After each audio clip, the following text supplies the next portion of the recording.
Moi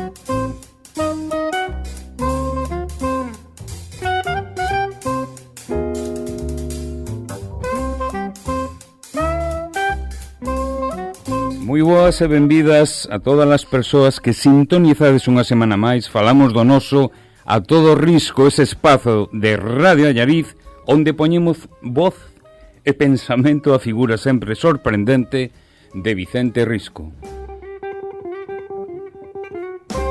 Neste camiño que levamos percorrido xuntos, fomos achegando os múltiples rostros do intelectual, o ensaísta, o narrador, o teórico, o viaxeiro.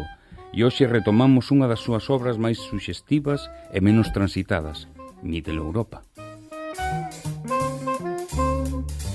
Esta viaxe pola Europa central que Risco emprende en 1930 non é só unha experiencia xeográfica, é, sobre todo, un percorrido interior, un espello das tensións culturais e existenciais dunha época marcada pola fin dun mundo e o inicio doutro. Ao longo do programa imos afondar nas distintas partes do libro. Falaremos das impresións que lle producen, por exemplo, cidades como Praga, Múnich ou Berlín, esa é a nosa pretensión, das reflexións sobre a decadencia europea, se cadra chegamos, se cadra non, e o espírito galego, e tamén da súa maneira tan persoal de entender o estrañamento, a identidade e o destino. Así que se vos presta a acompañarnos, abrimos hoxe este mapa de sombras e luces que é Mitteleuropa, coa mirada lúcida e ás veces incómoda de Vicente Risco. Comezamos.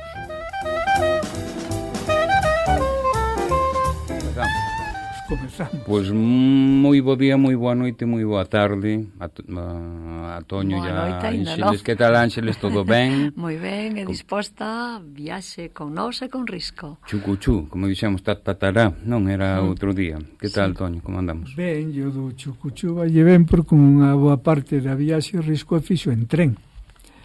Co cual, pois... Naqueles trens de antes, non? Claro, nos que rendían os viaxes, non? Non como estes de agora que subes e xa te están dicindo que hai que aterrar, non? Sí, sí, sí. Eran dos que rendían e nos que se podía coñecer o territorio. O Seminario de Estudos Galegos sempre recomendaba que a poder ser as viaxes se fixeran andando, que era a mellor forma de coñecer o territorio, non? En as eiras que eles facían, esas viaxes multidisciplinares que organizaban, normalmente as facían a pé, facían andando a pé. A Risco tamén lle gustaba moito esta forma de viaxar, pero a alternativa ao a pé pois parece que era o tren, porque daba tempo a ir vendo os sitios e a ver como era aquelo. Bueno, pues empezamos. Subímonos, bueno, subímonos ao tren. O tren creo que había. Subímonos ás liñas de Mitteleuropa, pues sí, por exemplo. Que fermoso. Lemos a primeira páxina pues do libro, que dice desta maneira: a máquina do tren decote canta. Unhas veces é muiñeiras, outras veces outra cousa. Canta e fala. As verbas nós polas que nos dé a gana, mais non sempre. Agora subindo o porto de Brañuelas, a máquina fala e canta unha estrofa infinda cun verso de 4 pés. Tatara tatara tatara tatara tatara tatara tatara tatara tatara tatara tatara. Non sei se estás escoitando aquí o verso de gaita gallega que está facendo Toño aí repinicando unha muñeira total. Percusión dunha muñeira que é a que Risco alude, non? Empezaría despaciño, que é o ritmo de tren. Empeza con músico o libro, non? Sí, sí que empeza. Sendo Xavier un percusionista profesional, sí. É un atrevemento meu. Por favor. Soa perfecto. O tarara vai despois trocando de tempo. Andante, adagio, lento, andante, andantino, alegro, vivace, volto vivace, vivacísimo, mas sempre o mesmo. Tatara, tatara, tatara, tatara, tatara, tatara, tatara, tatara, tatara, tatara, tatara. A locomotora non ten máis que nos decir. Ben é certo que nin diso tiña obrigación e que aínda moitas veces lle agradeceríamos que calase. Mais tamén pode que para algúns sexa un arrolo, pois hainos que xa van deitados.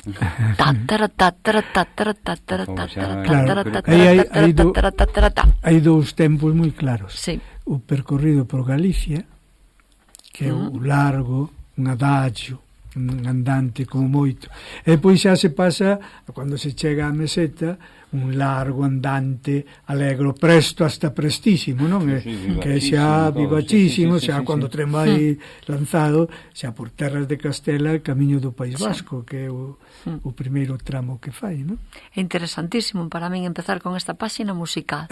Paréceme, non sei, musical, extraordinario. Claro, é musical, claro, é música de Galicia con diferentes movementos musicais. Cuso, que non é o mesmo por acá que por alá, é o por País Vasco. Co son de tren sempre de fondo marcando o ritmo. Sí. Claro. E con unha óptica, bueno, cando menos así de presentación máis lírica, non parece que non vai dar o que seguirá despois dentro do que é o contido de Mitel Europa, non? Sí.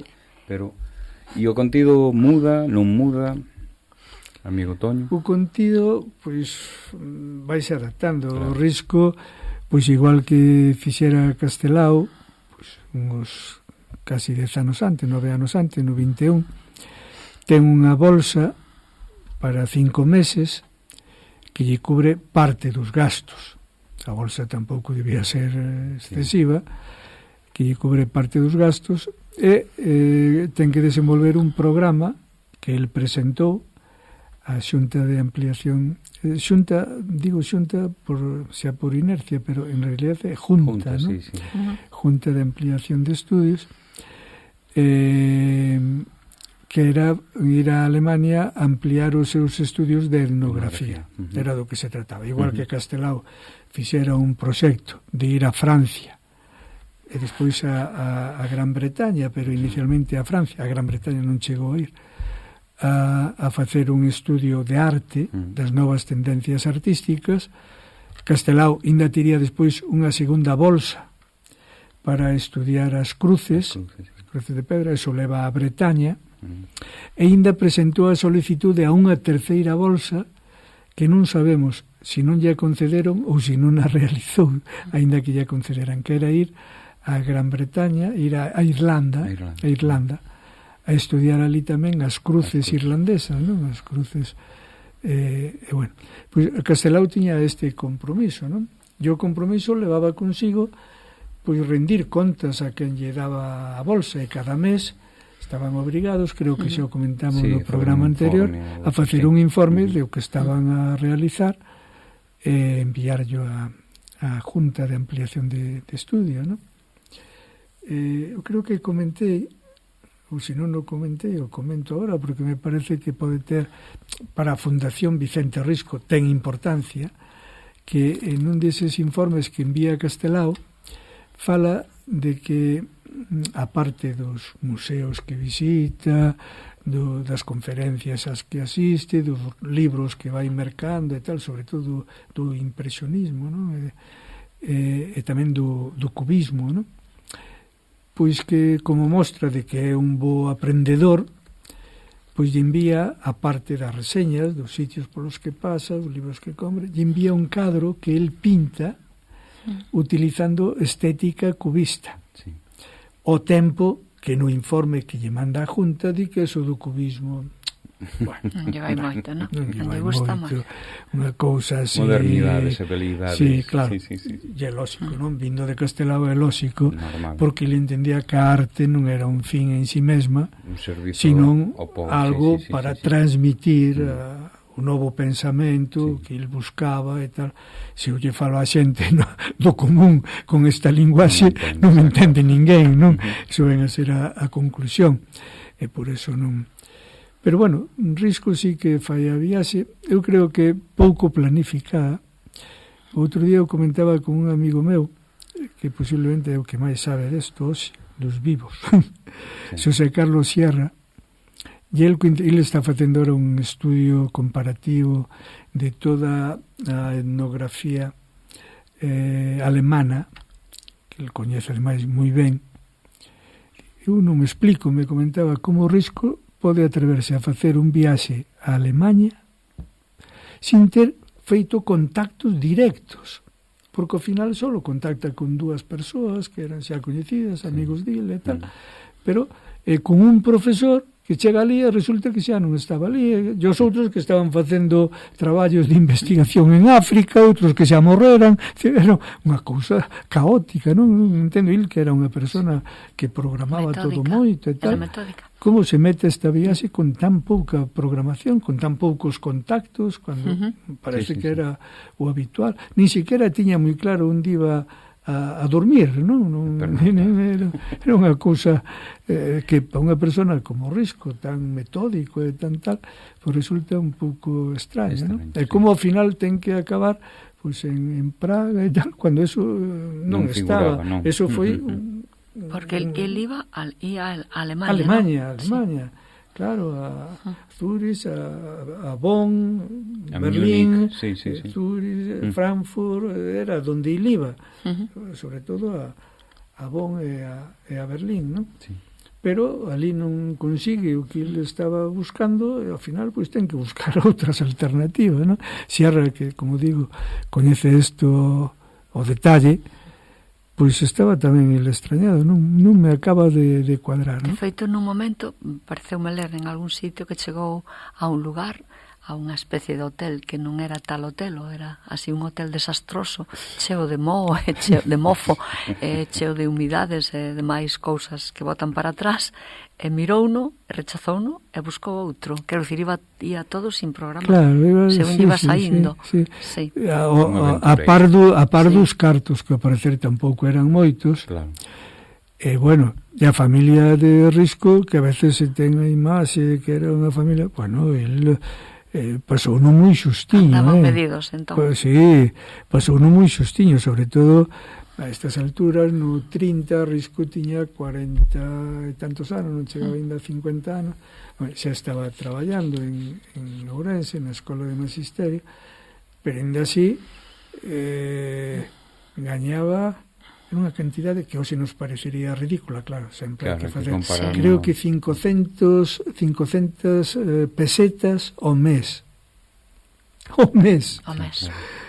Claro, si eso multiplica... como era o cambio. Claro, había que comparar, claro, que poder adquisitivo teñan esas 500 pesetas, pero en todo caso era moi pouco. Esa é a razón por a que ele tiña que buscarse axudas, pois, por exemplo, publicar na prensa. E constanos, eu teño comprobado que algúns artigos que publicaba, sobre todo en la región, os extendía en exceso, porque lle pagaban, eu sempre viña dicindo, lle pagaban por palabra, e é mentira, e aí atrás lín un artigo, creo que de Maribel Outeiriño ou de alguén así deste de la región que coñecen ben, por milímetros.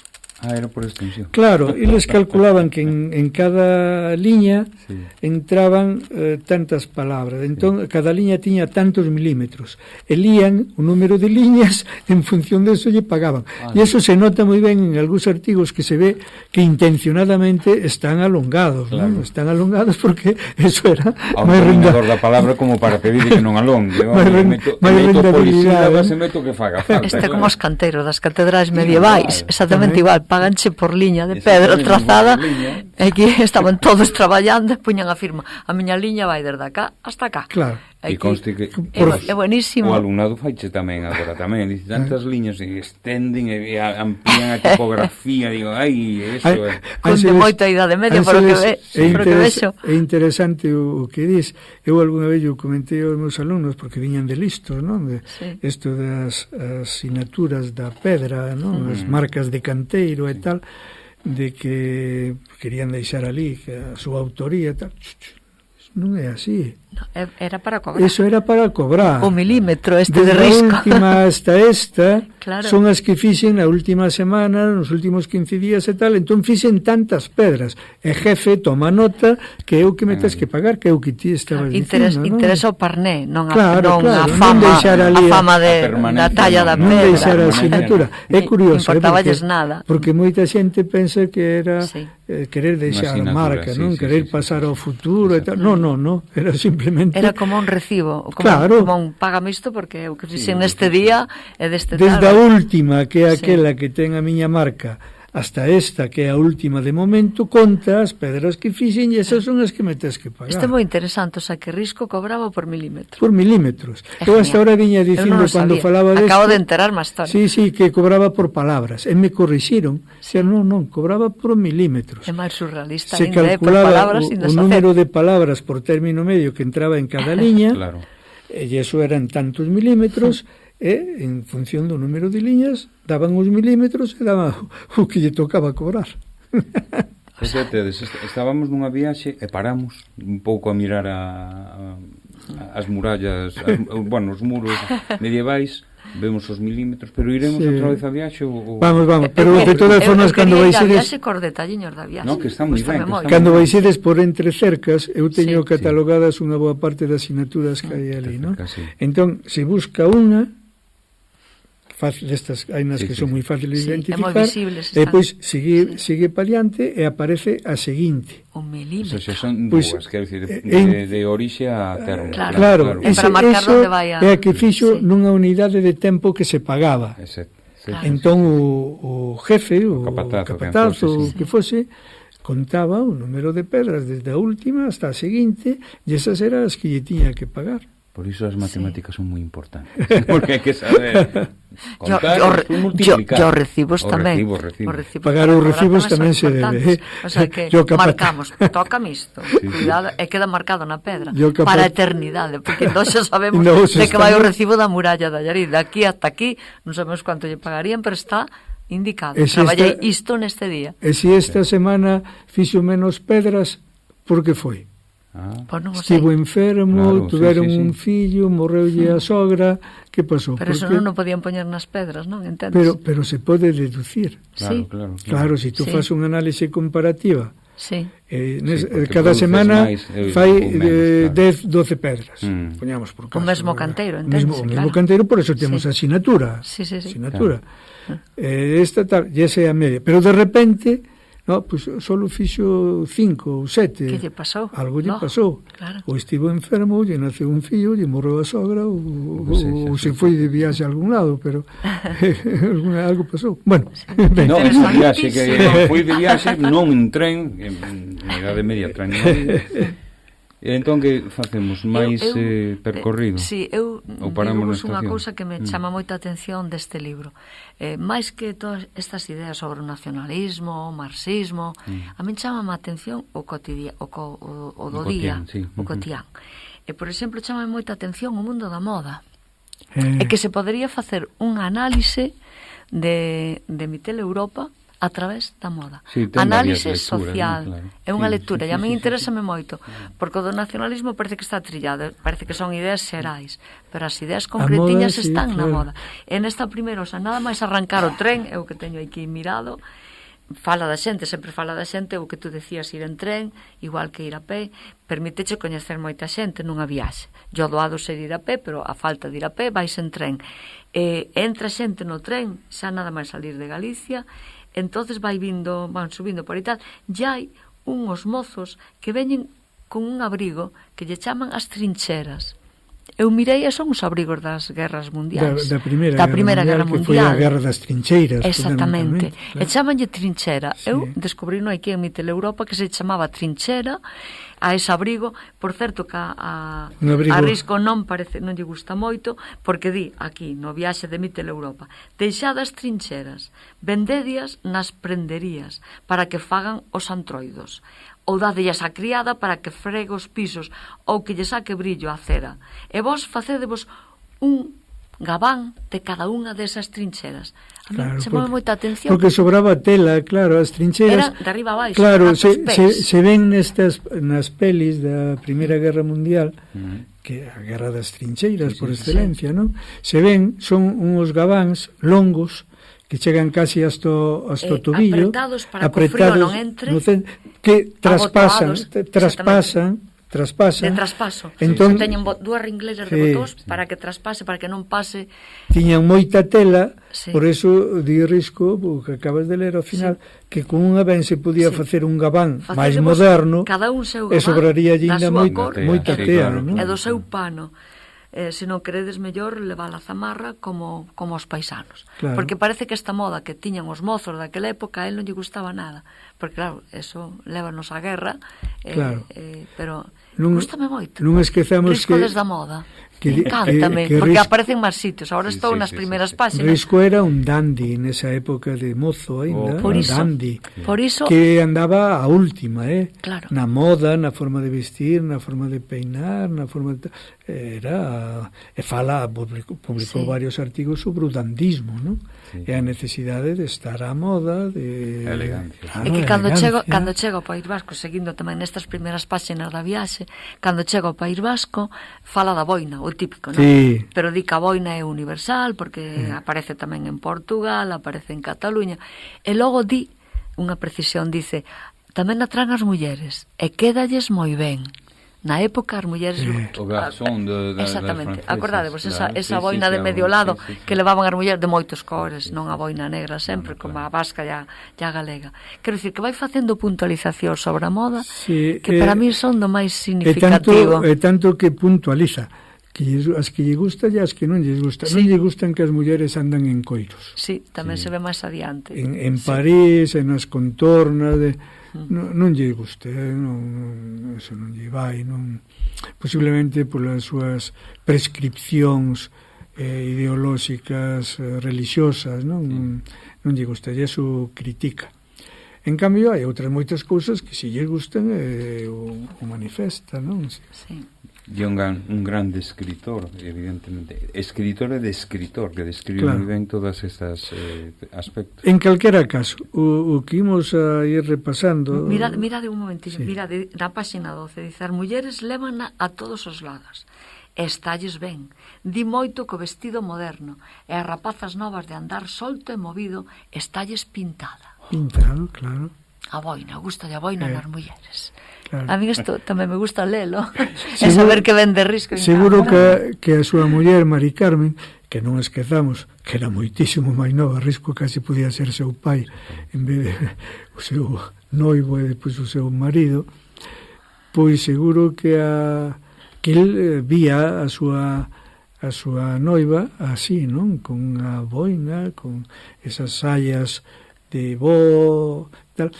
Risco coñeceu a Mari Carmen, Ángeles, a ti isto seguro que xa o sabes, además, coñeceu no teatro. Ela era actriz, Sí. actriz amadora, Bueno, vaya, sí, pero afeccionada. sí. É unha mágoa que non saibamos o título da obra que a dirixía Risco. Sí. Risco dirixía a obra, Mari Carmen participaba como actriz, non? E aí se coñeceron, os eloxios de Risco cara a rapaza, porque claro, por ele era nena. Risco lle chamaba nena. Sí. Na contorna familiar lle chamaba nena a Mari Carmen, e ademais con lógica, porque Era unha nena. Era unha nena ao lado del, non? E levaría boinas, seguramente. Pois E agora xa estás probablemente. pensando. Claro, non, eu tamén estaba pensando que ela vestía así moi tal, era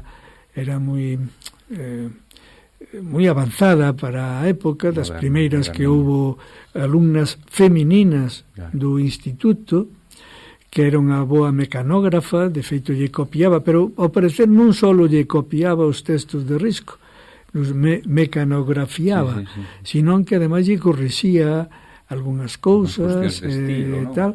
Sí. E exercía tamén de casi de secretaria, non? Era a que recibía as visitas, a que organizaba os actos e tal. O sea, Boa xenda, sí. É que para unha posta en escena, imaginadevos, de mulleres ambientadas nesa época, a imaxe é preciosa, a imaxe da boina. Da boina, Unha muller claro. coa boina. Quedaría perfecto. Claro, Bueno, claro. a min, ves así. Sí. Bueno, pues, todas estas historias que estamos empezando a contar, Risco as publicou.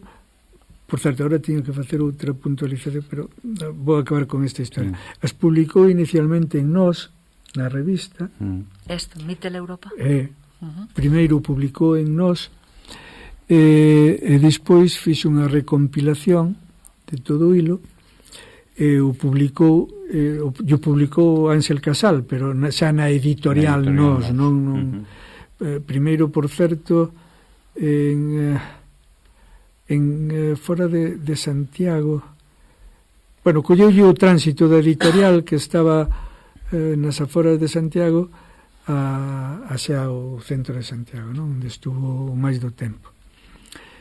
Pero despois posiblemente tiña pensado unha segunda edición, porque o que aparece en Nós, o de Europa, non? É prácticamente solo de Alemanha, e non aparece nada depois o de Praga e o de Viena, entón é probable que tuvera pensado facer unha segunda edición, pero que non hai borrado, non hai nada, non hai constancia. E o que iba a dicir antes, temos a estes efectos, que seguramente sería moi interesante, unha serie de cartas que ninguén coñece, bueno, algunhas coñecémolas, pero non, porque están baixo man de Chus Risco, da filla maior de Risco, e que ela hasta ahora non ten dado autorización. Ela considera que eso pertence ao ámbito privado, as cartas que lle mandaba a ela, os comentarios que lle facía, pois máis alá do que aparece en Nós, non? Sobre a moda feminina, por exemplo, sobre as películas que ve, o cine, algunhas películas que está vendo ali, as exposicións que está vendo, cousas deste tipo, que Chus considera que, bueno, que eso son comentarios ao ámbito privado, hasta ahora non ten dado autorización, pero seguro que eso que dicías ti, de ese tipo de cousas que Risco tamén comentaba, da forma de vida da xente, da forma de relacionarse, que el tanto lle chamaba atención. Eu teño por aí seleccionado algún texto sobre o amor libre, que daquela empezaba xa a moverse en Alemania e tal. Sí, a interpretación que fai Risco dese tipo de relacións e tal é moi curiosa. Desde a perspectiva dun ultracatólico como era Risco, fai uns comentarios xeitosos. Sí. Pero estas cartas, se algún día conseguimos que se publiquen, poden aportar moitos datos novos, non? E seguindo con isto da moda, estou nas primeiras páxinas do libro, páxina 13, fala de, por exemplo, dice, os povos europeos almidonados e encinchados, o sea, fala do almidón que lle puñan os pescozos, as tiras do pescozo das camisas. Porque todo isto era moi Europa, teso. Este tamén era unha persona que entra no tren, o sea, está falando da xente que entra no tren, entra todo embarado, colocadiño, o seu cuello almidonado, a súa camisa ben tesa aí sobre o peito. Entonces, logo fai esta reflexión. En efecto, os povos europeos almidonados, encinchados, entirantados, son activistas, mentres que os povos orientais de vestimentas folgadas e flotantes son contemplativos. Os faquires da India, para concentrar o pensamento, procuran posicións forzadas do corpo, de verdadeiro contorsionismo. Compre que non esquezamos este ensino. O sea, as prendas adaptadas á cultura e as maneiras de vivir. Si vivimos como activistas, o sea, unha cousa, si vivimos como contorsionistas para alcanzar esa espiritualidade, esa contemplación casi mística, necesitamos que a roupa non nos aprete. Era o que lle gustaba a Risco. Risco se autorretrata en moitas ocasións como un faquir. Pero él iba floxo, iba con roupas moi... Non levaba corbata nin almidón. Non, cando aparece se autopinta practicando yoga. Pero a vestimenta... Froxas, sí, casacas. Vestimentas froxas, unha cousa así, sí. Era un avanzado, está claro que é un avanzado tempo. Só dicir o que acabades de dicir do amor libre, o que acabas de dicir. Claro. Pero convén non perder, porque isto se pode perder o contexto por un lado ou polo outro, non? E se ten pasado nos dous casos. A veces o ten interpretado como un radical conservador ultracatólico que non dá, e outras veces todo o contrario, non? Que está en culturas alonxadas, que son a outra cara da moeda, neste caso do yoga e as culturas orientalistas e todo o espiritualismo, non? Pero el practicaba iso realmente. Sí. Escribiu ademais un libro sobre o yoga. E ele era practicante de yoga, sí. Vale. Sí. Hai un libro moi bonito, El Oriente contado con sencillez, que é un libro de Risco pequeniño, que fala de todas estas cousas. Sí, sí.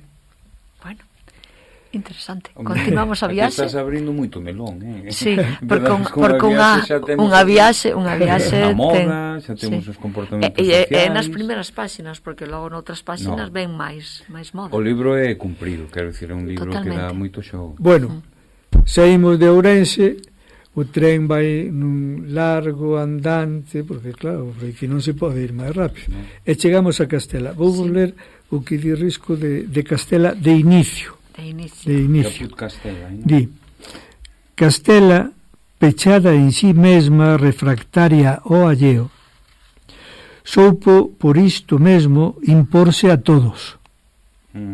Galiza, a todos aberta, somente soupo ser dominada. Sí. Unha primeira interpretación. Sí. Castela, tan aberta e tal. E Galicia tan pechada. Castela dominadora, Galiza dominada. Claro. Sí. Unha primeira interpretación que fai Risco cando vai nese tren, ahora xa un andante, un alegro, xa rápido, o tren xa vai rápido por Castela, e fai esta consideración. E depois chega... É como un tópico, pero bueno, a historia tampouco desminto o tópico. No, a historia o reafirma, non? A historia reafirma, pero bueno, non sempre foi así Castela. Castela se convirtiu na dominadora. Castela abriu moito, Castela era nada. E a min isto tamén me interesa, que o libro abre debates. Claro. É dicir, el ten unha visión personal de moitas cousas que bueno, que poden decir moita outra xente, decir por Risco igual estás equivocado. Houve épocas de dominio, pero houve outras que non. Claro, Castela hai un momento que é un territorio pequeno, nacente aínda, pero despois atópase con unha situación que lle favorece, a situación da reconquista, non? A reconquista que vai moi despacio, moi despacio, ata chegar ao Douro, porque era complicado, o avance era moi lento, os musulmáns tiñan moita presenza e tal, pero que sobrepasado o Douro, a situación cambia totalmente, e aí é cando Castela empeza a hinchar. Empeza a hinchar, non? Sí. Porque é moito máis fácil nese novo territorio controlar o invasor e lo botando cada vez máis para baixo e buscando sobre todo colaboracións, alianzas, buscando alianzas ben de mutuo acordo ou ben noutros casos forzadas, non? Alianzas forzadas. Claro, é que eses séculos foron moitos séculos de historia de reconquista, polo tanto de invasión, polo tanto de dominio. Entonces marca toda a historia dun pobo que é Castela, pero do 8 ao 10 foi a cousa moi lenta. Moi lenta. A partir de aí, vertixe total. Unha vez que se sobrepasa o Douro, vertixe, claro, foi rapidísimo. O avance cara ao sur, non? Ata rematar xa no 15, a finais do 15, que chegan xa ao Mediterráneo, non? Con Boabdil chorando, non? Sí. Estemos de acordo ou non con Risco nesta apreciación. A min gústame moito cando fala das árbores de Castela. Di que as árbores de Galicia cada unha está onde lle dá a gana, pero as de Castela aparecen, mirade, leovos porque este é bonísimo. Aquí van dúas ringleiras de chopos en procesión ao longo das estradas. Elas están en alineación. Todas as demais árbores están tamén en ringleira, en formación, non sei se militar ou eclesiástica, ou as dúas cousas. É o máis probable, as dúas cousas. É genial. Imaginadevos entrar en Mitteleuropa polo miúdo, non polo xeral. É dicir, as árbores, el ten esta idea de Castela dominadora, militar, a Inquisición naceu en Castela, o sea, religiosa, dominante, e impoñer orden e todo máis. E as árbores pobriñas tamén están en ringleira. Dominadas. E dice, pero noutro momento que non teña cá o texto dice, aínda que están en ringleira, non foron capaces de dominar a paisaxe das árbores. Claro, porque... En Bargantes, en Galicia, que non están en Ringleira, que cada unha medra donde lle cadra, dominan a paisaxe. Marcan a paisaxe, claro. A min esta imaxe é que sí. teño anotadiña, porque me impactou e me gustou moitísimo. Pero ainda, esa imaxe, ainda hoxe se pode corroborar, claro, non? Claro. Tú vas cruzando Castela... Están en Ringleira. Non aparecen árboles. Cando aparecen... En Ringleira ao lado dun río. Ao lado dun regueiro ou algo carretera. así. É moi alineadas, non? Claro. As pouquiñas que hai. Sí. Pero é tan lírico, é tan poético. Por eso. O sea, hai unha ideoloxía, o sea, Castilla dominadora, vale. Hai unha historia que corrobora esa maneira de ver e de pensar, pódeselle rebatir ou non, pero existe a historia. Pero logo pasa a imaxe das árbores en formación, como se foran militares, como se foran, non sei, a min está na páxina, concretamente na páxina 10 do libro. A 10, estamos empezando. Sí, xa o vexo. Está mirando a mente agora. Hai tema para rato, non? Hai bastante. Hai tempo xa, hai moito tempo, nunha viaxe con alumnos meus por Castela. Era xa cara ao mediodía e había que parar a xantar, levábamos no autobús algo para comer, pero claro, ali era nubrado, a recacheira, bueno, mal será que non encontremos un sitio. Quilómetros, e non aparecía un árbore, non aparecía nada. Esa é unha viaxe sen programar, como a de risco, porque tiñas que levar programada o sitio das encinas. Un desastre do que demais. Tens que dicir, no punto kilométrico, tanto ten que haber ali. Poñémonos debaixo ainda non había da ciñeira esa. O invento non? Do Google. Hasta que ao final, xa era tarde, eran xa cara as 3 da tarde, ou por aí sería, pois atopamos unha illa pequena de árbores, todos alineados, moi alineados, a beira dunha ponte da carretera, a beira, é un regueiro con pouca auga, que ali paramos e comemos algo, pero debemos botar desde que íbamos pensando en porse a comer algo, polo menos 2 horas, e todo a kilómetros, cada susto con esa descripción. Eu xurvos que nas viaxes literarias nas que participo, xurvos que desde que li Mitel Europa, cando pase por Castela, vou sacar esta imaxe de risco. Tírale unha foto ben tirada para acompañar. Sí, porque me parece moi boa. Continuamos pensando taca-taca, tátara. Despois xa bo ritmo de tren chegan ao País Vasco. Espera. Ainda non chegamos ao País Vasco. Sí, chegamos. Quería preguntar unha cousiña. Fala de que, dice, que hai enemigos das árbores neste momento. Aquí sí que non din entendido. Dice, en troques a nos andan donde queren, saben triunfar. Os donos saben triunfar dos moitos inimigos que teñen acá en Galicia, as árbores. E fala os enemigos que son os donos dos predios colindantes e o Concello de Ourense.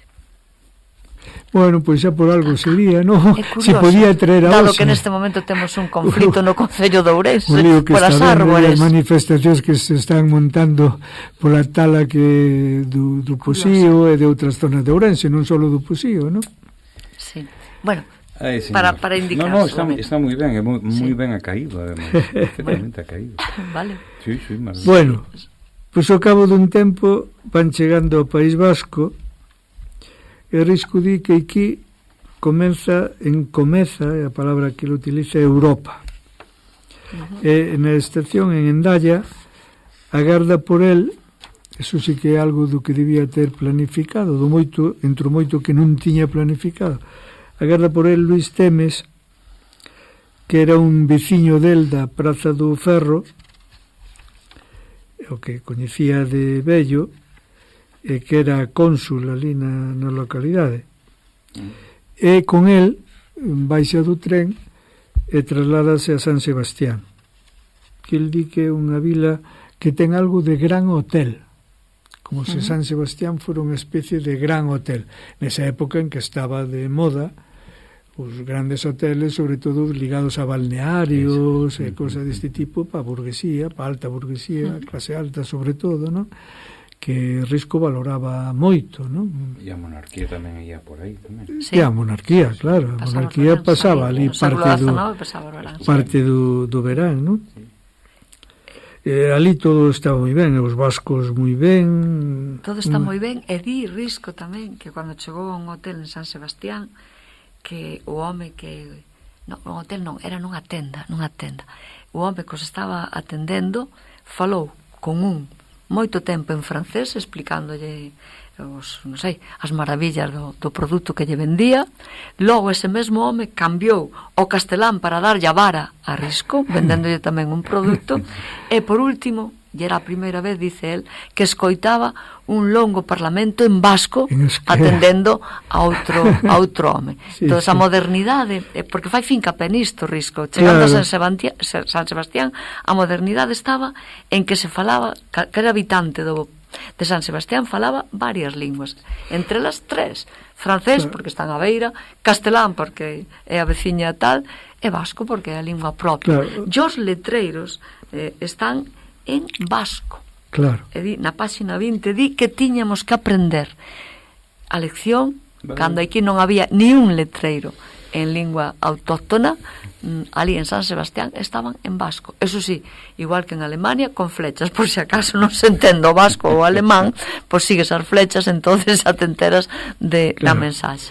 A mí chamou moita atención isto. Risco admiraba moito a urbanidade e a civilización dos vascos, e a mestura entre tradición e progreso, contraria ao desleixo galego.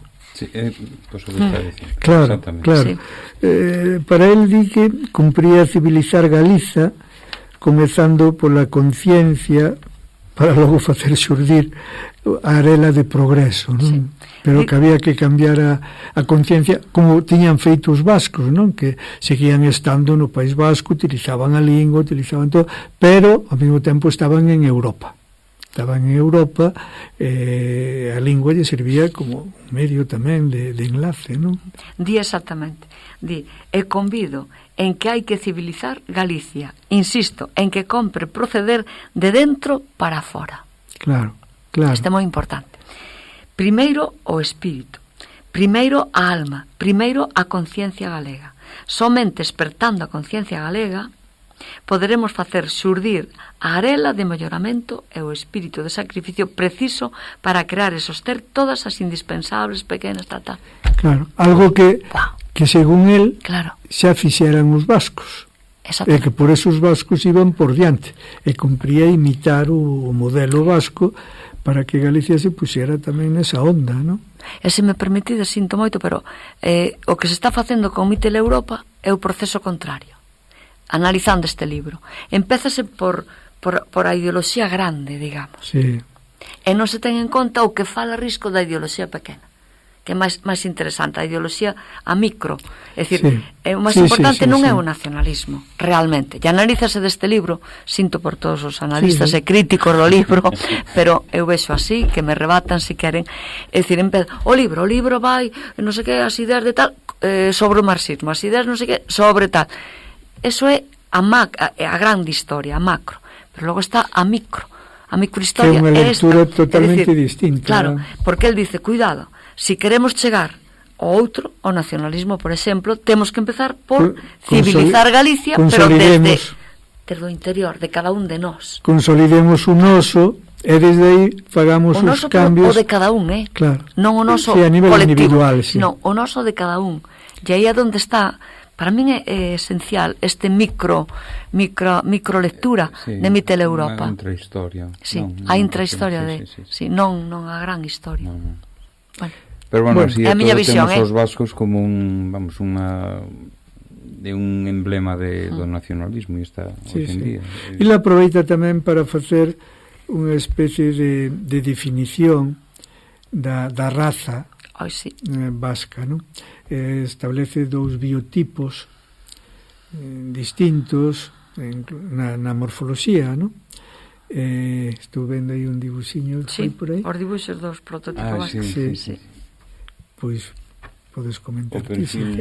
Eu antes diso comentaría outra cousiña, porque el, mira, para falar da modernidade dos vascos non fala do nacionalismo vasco, precisamente.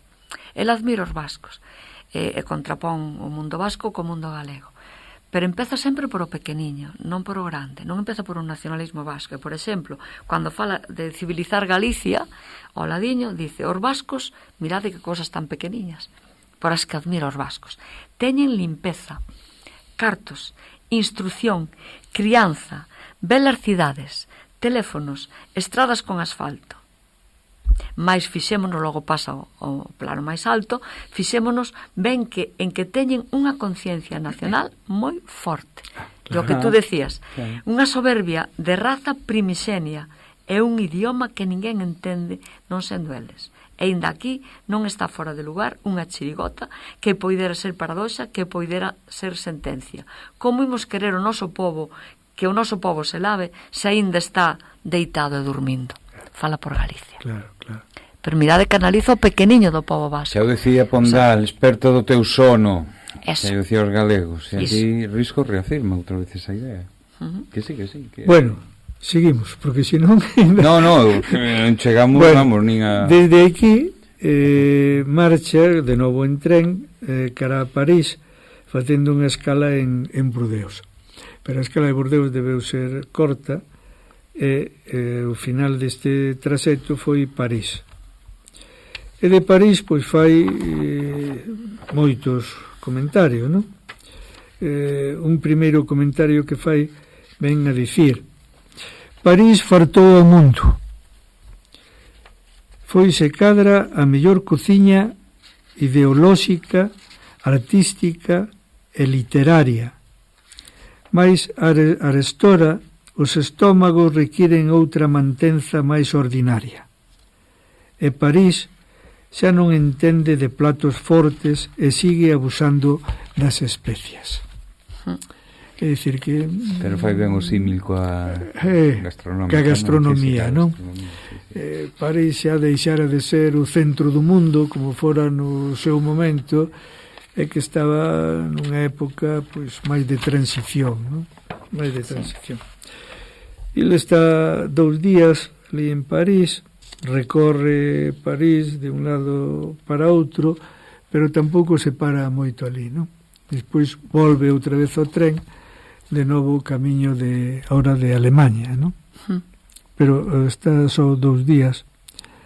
Pero non lle gusta París? Non lle gusta. Non lle gusta nada. Non lle gusta. Sí, no. E eso corre no este empeño, porque sí que se podería facer un viaxe por París seguindo a ruta de Risco. Sí. Porque está totalmente indicado no libro, todo o que vai visitando. Ali, sí, sería moi interesante.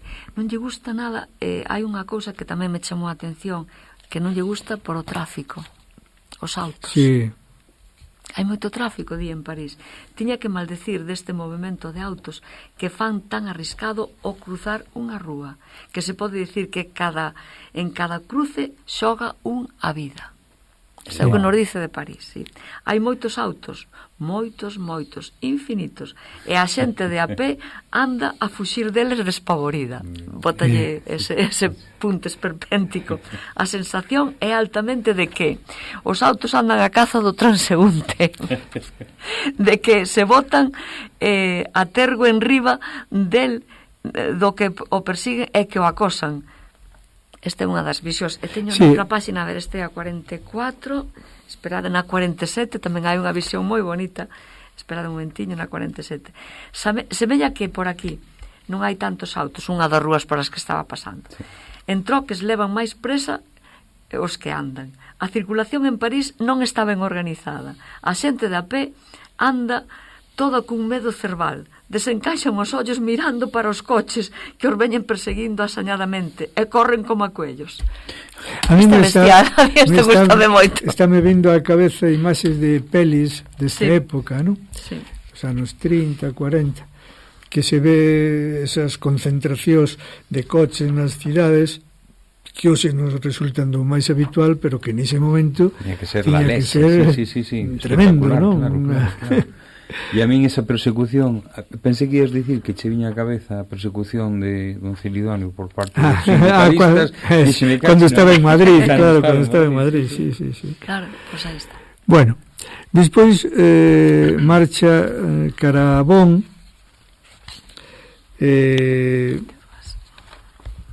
na entrada en Alemanha, e cando entra en Bonn di que chovía unha amiga cando eu entrei en Bonn, e así é todo, a vila semellaba leda e ridente.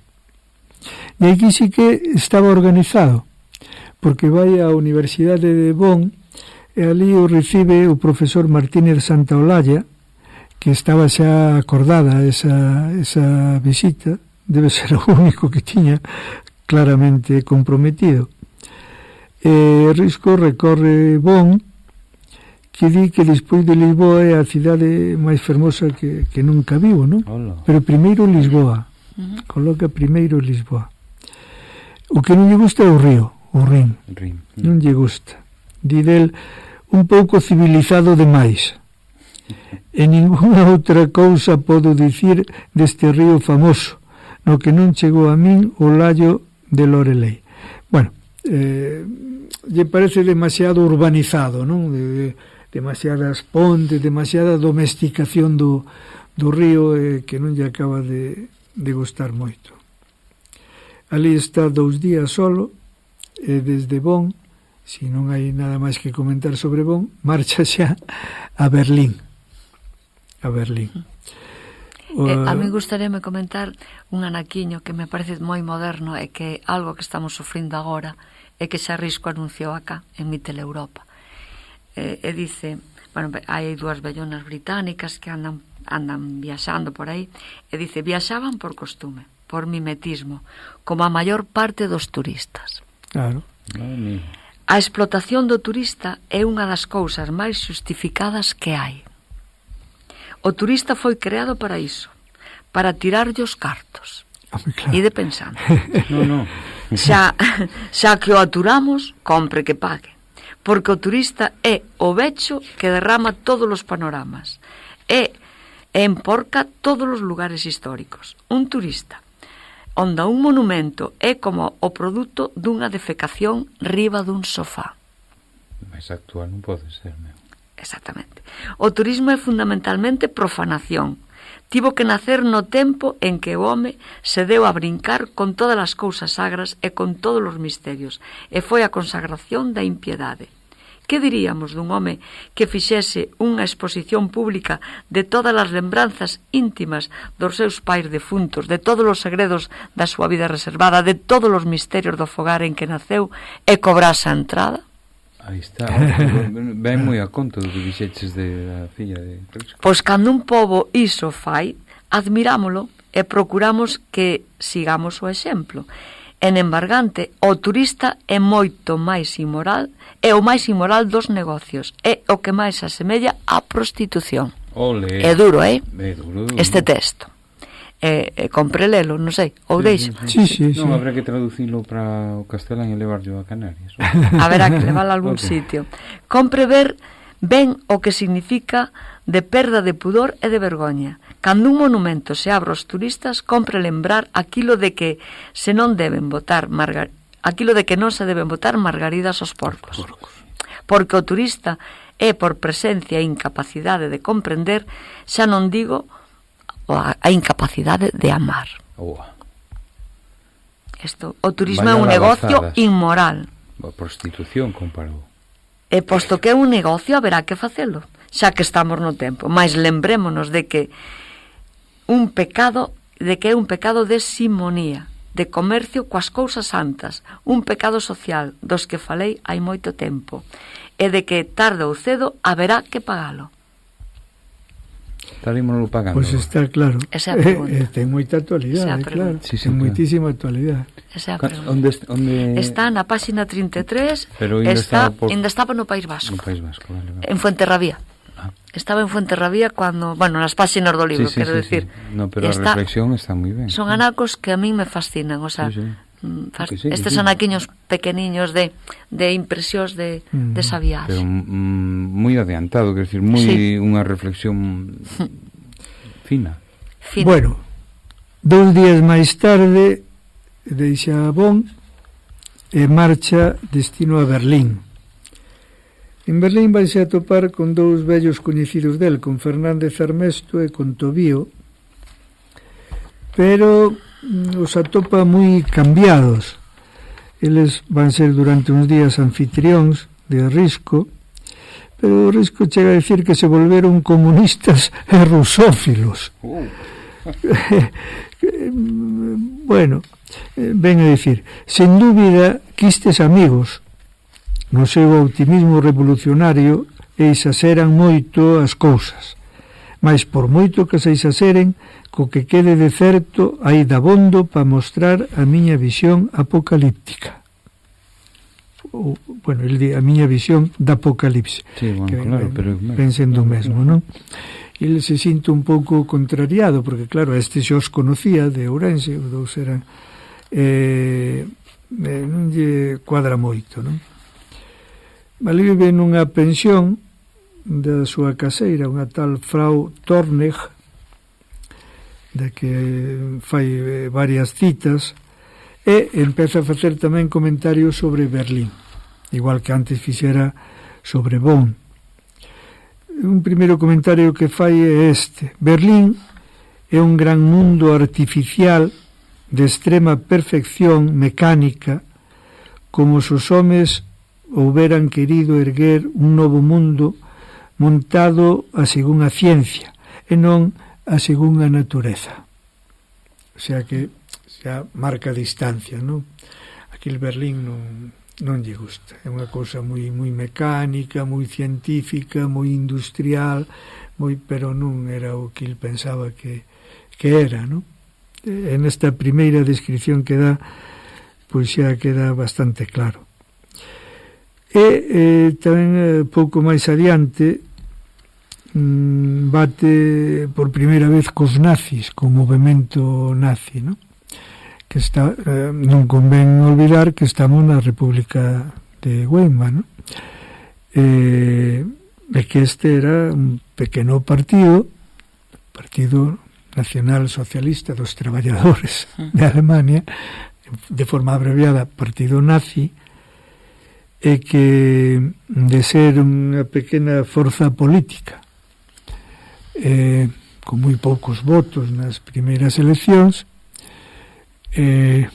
liderada por un individuo que estivera na cadea por un intento de golpe de Estado, o Punch de Múnich, non? Pois en pouco tempo se vai a convertir na principal forza política de Alemania, non? Isto, non sei, creo que algún día se fixe un comentario ao respecto, pero non me acordo, por si acaso o volvo a citar, porque hai un libro moi interesante de Erich Fromm titulado Medo á liberdade, non? Sí. Que dedica todo un capítulo a analizar o porqué do fenómeno nazi, non? Porque algo que inicialmente tiña tan pouco atractivo acabou calando nas clases baixas, nas clases de traballadores, e acabou convertíndose na primeira forza política de Alemania, non? Porque isto convén non esquecelo. Hitler intentou un golpe de Estado que fracasou. Sí. Foi á cadea e ali deulle tempo a escribir un libriño que despois sería a guía ideolóxica do movimento, Mein Kampf, non? A miña loita. Sí. Pero chegou ao poder polos votos. Entón, isto había que explicalo. Que pasou? E Fromm, bueno, a resumir, porque chega a unha conclusión, que chegado un punto en que, por un lado, estaba a Rusia, vencedora da guerra, vencedora da revolución socialista, que xa establecera un novo modelo, un modelo comunista, e por outro lado estaba o modelo americano, tamén a gran gañadora da Primeira Guerra Mundial, e había que elixir entre os dous modelos, non? Entón, entre liberdade e seguridade, elixiuse seguridade. Isto é unha cuestión interesante, non? Porque explica moitas situacións, incluso actuais, non? Sí, sí. Estamos asistindo ao crecemento da dereita extrema, Sí. máis que extrema dereita extrema. Estamos asistindo a un fenómeno que incluso os analistas políticos profesionais atopan algunhas dificultades para explicalo, non? Eu creo que retomar a teoría de Fromm pois pode ser interesante, non? É unha situación en que hai que elixir entre liberdade, sí, liberdade está moi ben, pero seguridade. Se non xa sabemos tamén o que pode pasar. Se non hai seguridade, podemos ser moi libres, pero se non hai seguridade, a liberdade igual non... Todos os valores que van aparellados a seguridade... Claro. Eso supón recortar liberdades, ceder en dereitos, ceder en liberdades que se consideran fundamentais para conquerir unha maior seguridade. Pois isto pode dar algunha clave para entender o porqué do avance que está habendo nas últimas décadas, igual ainda non, pero polo menos no último lustro sí, non? Sí. Destas forzas de extrema dereita ou de dereita extrema. Sí, que quizás é máis... Igual a mí me parece máis significativo que outro, non? Pois Risco fai unha primeira valoración que, se queredes, vos la leo. Neste primeiro choque con forzas ou con este movimento do nacionalsocialismo. Os nacionalsocialistas explicáronme non unha sorte de fascistas, son unha sorte de fascistas revolucionarios cuya doutrina é o misticismo nacional. Para eles, a nación é a única realidade terrea superior ao home. O seu mestre é Hitler, austríaco, teórico do racismo. Queren a revancha contra Francia, o erguemento económico de Alemanha, a posta en poder do seu país. Claro, un imperio, un líder, unha raza, as tres bases do fascismo nazi, non? A clase media burguesa, apertada dunha beira polo comunismo e doutra pola aristocracia, polos ricos do sistema capitalista, non? Especialmente a do diñeiro, atopan unha saída no racismo. Esa é a palabra. A primeira valoración que fai Risco ao pouco de estar en Berlín, non? Sobre o nacionalsocialismo. Case nada, Toño, case nada. Bueno, Ias facer un apuntamento, Ángel? Non. Ele di que a sociedade alemana nese contexto a ve como paralizada, dividida entre os comunistas e os nacional-socialistas. E os políticos claman a súa militarización como base da educación, da moral, que, bueno, da mocidade, non? Que era o que estaba predicando o movimento nazi, non? Bueno, este é o primeiro contacto. Despois irá facendo outras valoracións no tempo que está en Berlín, en Múnich, antes de... pois irá facendo outras valoracións. En realidade, ele chega ali para seguir un curso de folclore e etnografía centroeuropeos na Universidade Central de Berlín, pero non lle interesa moito. Fala con varios profesores dos que el levaba anotados no seu diario, ou morreran ou andaban facendo estudios por África ou por aí, non... e por eso decide cambiar o plan e marcharse a Viena,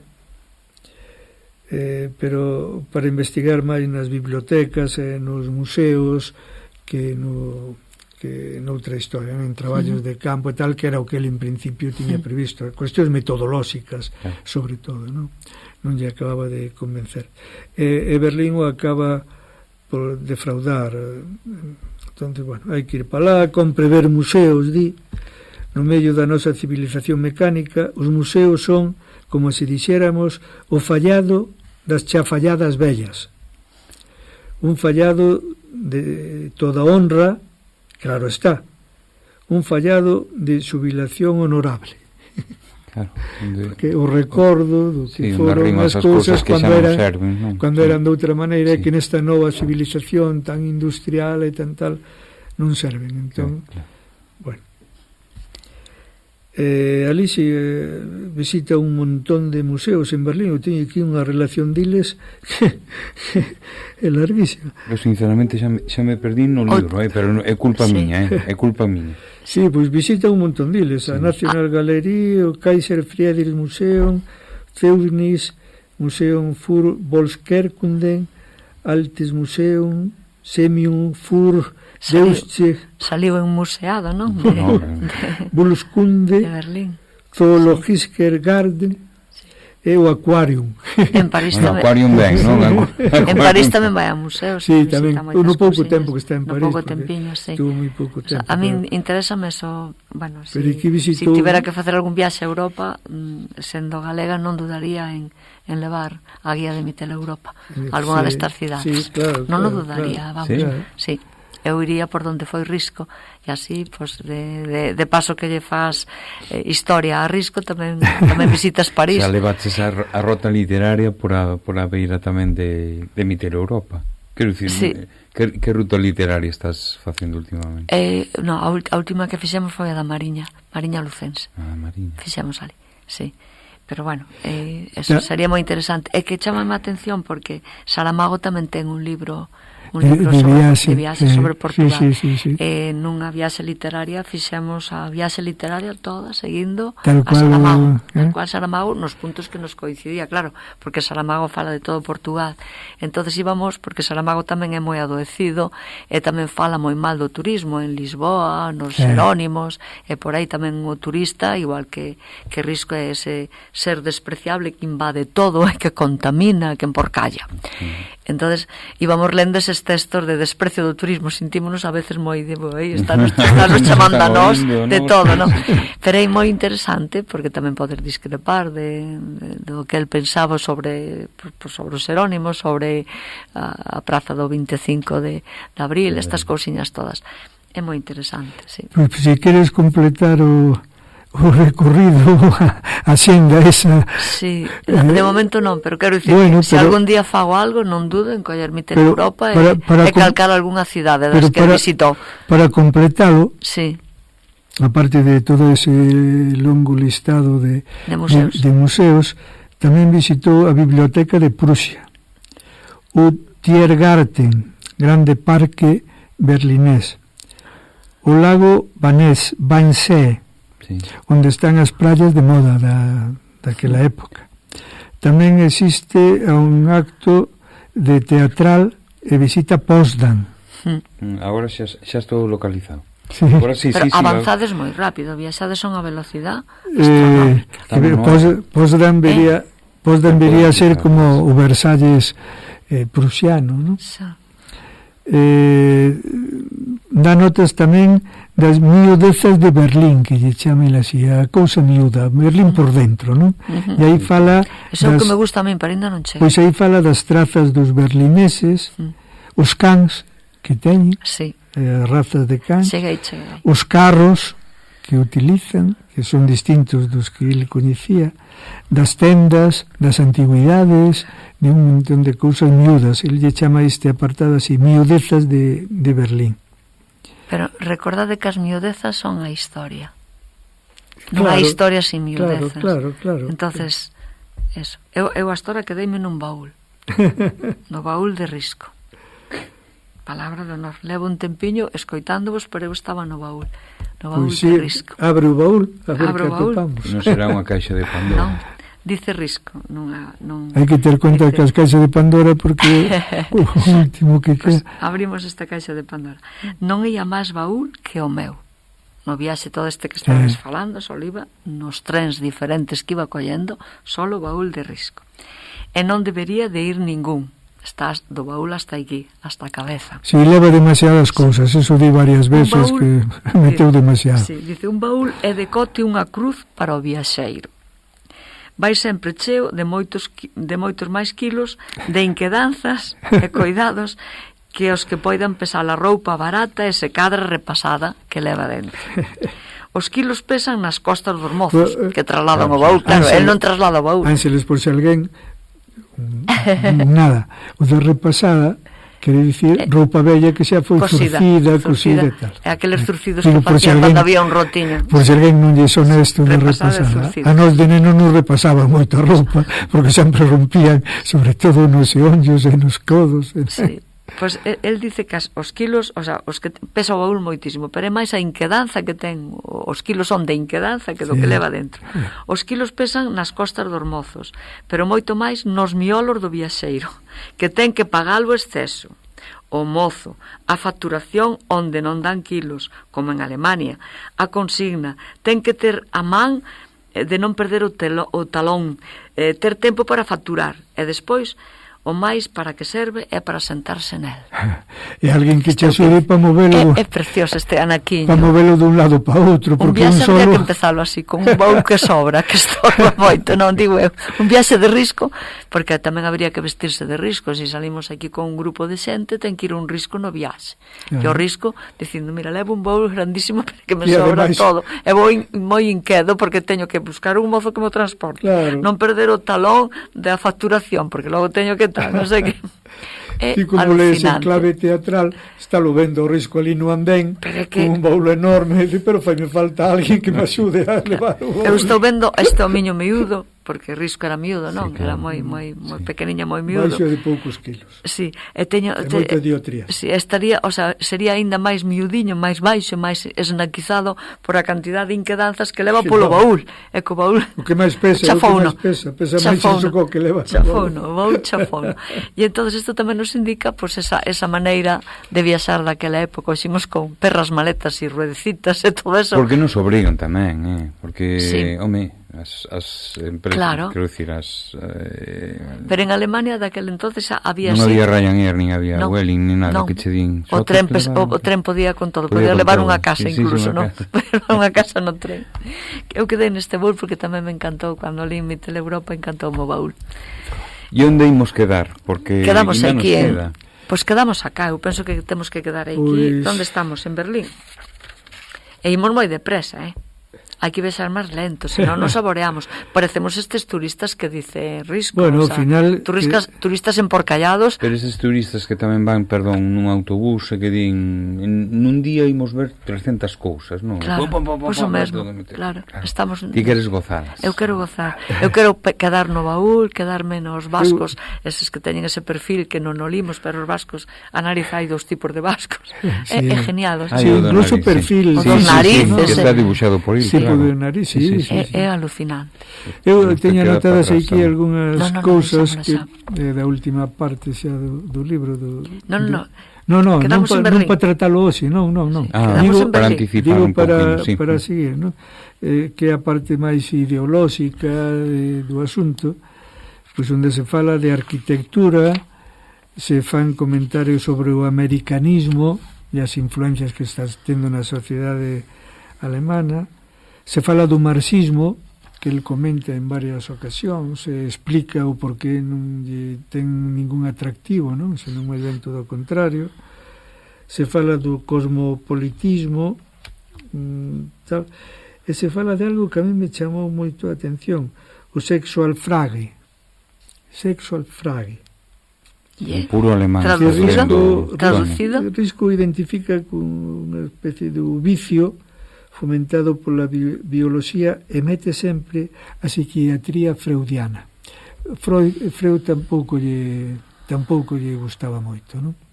E o foi responsable dunha boa parte das desastres que está habendo naquela época en que curiosamente, non? Porque estamos no período entre guerras, na época que a Risco lle debería encaixar por un lado, non? Por a época de crise da razón, do irracionalismo, non? Que en principio Risco aí debíase de sentir ben. Ele sempre foi contrario ao racionalismo e ás culturas basadas no modelo racionalista, fundamentalmente as culturas mediterráneas, non? Sin embargo, Freud non lle gusta. Non lle gusta. E iso que un dos principales movimentos da época é o surrealismo, sí. Non? O surrealismo, que ten a súa base no mundo onírico, no mundo do subconsciente, sí. Non? Máis que do subconsciente, sí, mellor que, non? Sí. Do que está por baixo da conciencia, que non somos quen de dominar, de controlar, de tal. E por eso, incluso dentro do mundo da arte, se convirte nun método de investigación, non? O mundo do subconsciente, non? Sin embargo, a Risco non lle... E despois a relación que ten con a consideración do sexo, da sexualidade, non? Que tampouco lle cuadra nada. E iso é a palabriña, sexual frage. Entón, algo podemos tamén tratar desos. Pero é na semana seguinte, non? Na vindeira semana, con máis calmeña. Sí. Despois do papel, por citar algunhas cousas, non? Do papel da xuventude, a cuestión nacionalista. Eu vou seguir cos baúles, con esas cousas. Claro. De novo fai consideracións de baño, consideración sobre o nacional. Eu son de fruslerías, se me permitides. Bueno, sobre o nacionalsocialismo, e hai uns últimos parágrafos que eu teño anotados aquí sobre o antisemitismo. Isto que hoxe está tan de moda outra vez, non? Que todo parece que somos antisemitas, con tal de que te posiciones mínimamente do lado de Palestina, automáticamente se poñen a etiqueta de antisemita. Risco cuestiona tamén este asunto nun texto que teño aquí anotado, que, bueno, entre outras cousas podemos tratar o próximo día, pero por hoxe xa foi indo, non? Por hoxe imos facendo xa a pausa para o seguinte programa.